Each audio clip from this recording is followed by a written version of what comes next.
السلام عليكم طلابنا الأعزاء، أهلا وسهلا بكم في أولى دروسنا لهذا الفصل الجديد عبر التعليم الإلكتروني، ونسأل الله العظيم أن يرفع عنا البلاء وسائر المسلمين اللهم آمين، وأن نلقاكم قريبا في الفصول الدراسية من خلال التعليم الوجاهي إن شاء الله تعالى. اليوم سنتحدث عن أول درس في وحدة القرآن الكريم، ألا وهو سورة التين. في هذا الدرس يجب على الطالب أن يتلو الآيات الكريمة تلاوة صحيحة. 2. تفسير المفردات والتراكيب الجديدة في الآيات. 3. توضيح المعنى الإجمالي للسورة الكريمة. 4. تعداد الموضوعات الرئيسة في السورة الكريمة. 5. استنباط الدروس والعبر من الآيات الكريمة. يقول الله سبحانه وتعالى في سورة التين والزيتون. الواو هنا للقسم، أي أن الله سبحانه وتعالى يقسم بشجرتي التين والزيتون، ولما لهما من فوائد عظيمة للإنسان. والتين والزيتون تنبت هذه الشجرة في بلاد الشام، وخاصة في بيت المقدس. والله سبحانه وتعالى يقسم أيضا وطور سينين، يقسم بجبل الطور الذي كلم الله عنده سيدنا موسى تكليما. ويقسم الله سبحانه وتعالى بالبلد الأمين، أي مكة المكرمة، وهي مهبط الوحي ومولد سيدنا محمد صلى الله عليه وسلم. على ما يقسم الله في السورة؟ يقسم على أنه خلق الإنسان في أحسن تقويم. لقد خلقنا الإنسان في أحسن تقويم، أي في أحسن صورة وفي أجمل صورة، وأتم الله خلق الإنسان. ثم رددناه أسفل سافلين، وثم هنا للتراخي، أي أن الله سبحانه وتعالى يرد الإنسان من بعد قوته، يرده إلى أرذل العمر فتضعف قوته ومهارته. إلا الذين آمنوا وعملوا الصالحات، إلا أن الله سبحانه وتعالى يحفظ المؤمنين الذين آمنوا وعملوا الصالحات في شبابهم وحال قوتهم، فيبقي أجرهم مستمرا على الأعمال التي كانوا يعملونها، ويجزيهم عليه الجزاء أو الأجر الذي لا ينقطع، الدائم الذي لا ينقطع. فما يكذبك بعد بالدين. وهنا الاستفهام يفيد الاستنكار. فما يكذبك، أي من الذي يكذبك يا محمد بالدين؟ هذا الإنسان الذي أنعم الله عليه بالنعم التي لا تعد ولا تحصى. ثم يبين الله أنه حكيم يضع الأمور في مواضعها الصحيحة، عدل في قضائه وتقديره لأمر المخلوقات. أليس الله بأحكم الحاكمين؟ بلى. ويقول العلماء ينبغي لمن قرأ سورة التين والزيتون أن يقول في آخرها بلى، أي أن الله، وهنا الاستفهام أليس يفيد التقرير والاعتراف، أي أن الإنسان يعترف بأن الله سبحانه وتعالى هو أعدل العادلين وأحكم الحاكمين.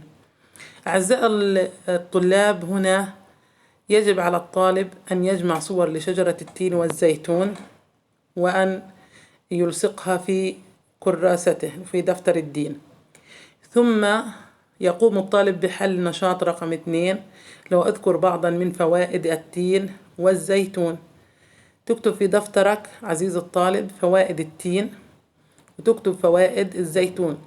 لما أنا بعتت اللي هو الفيديو الأولاني على كلاس روم، كان في عنا اللي هو فيديو بيتحدث عن فوائد التين والزيتون. طبعا تكتبها باختصار فوائد التين والزيتون: أن التين من الثمار اللذيذة يأكلها الإنسان، يصنع منها المربى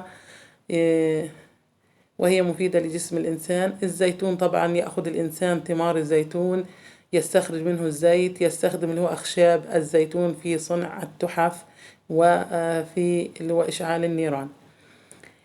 أيضا أعزائي الطلاب، عندنا قضية للنقاش هنا: قيام الاحتلال الصهيوني باقتلاع أشجار الزيتون في فلسطين.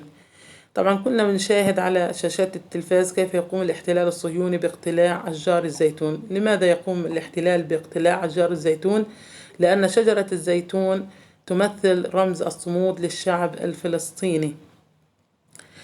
وهنا عندنا لافتة: باقون ما بقي التين والزيتون، أي أننا متمسكون متشبثون في أرضنا كما تتشبث هذه الشجرة في التربة بجذورها القوية والعريقة في التربة. فالتين والزيتون هو رمز شجرة، يعني تعبر عن رمز الصمود للشعب الفلسطيني وتمسكهم بأرضهم وبلادهم. نكون هكذا أعزائي الطلاب قد يعني استكملنا اللي هو شرح سورة التين والزيتون. فأرجو من جميع الطلاب أن يقوموا بحل النشاط التالي. السؤال الأول: بماذا أقسم الله في سورة التين؟ طبعا عندنا 1 2 3. طبعا يقوم الطالب بكتابة هذه الأسئلة في دفتره.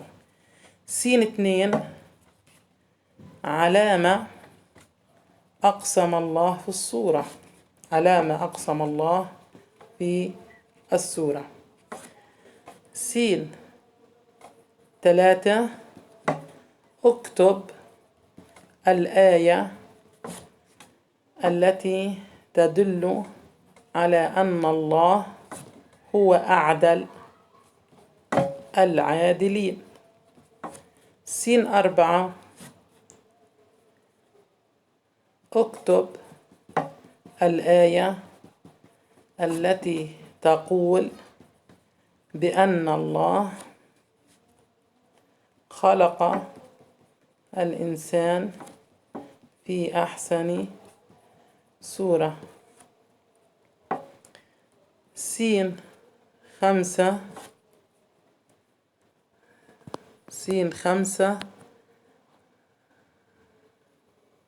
اللي هو اشرح قوله تعالى: ثم رددناه أسفل سافلين. بعد طلاب الأعزاء ما تحلوا الأسئلة هذه على دفاتركم، طبعا بتصوروها بتبعتوها إلي على الواتساب. إن شاء الله أراكم في درس قادم إن شاء الله تعالى.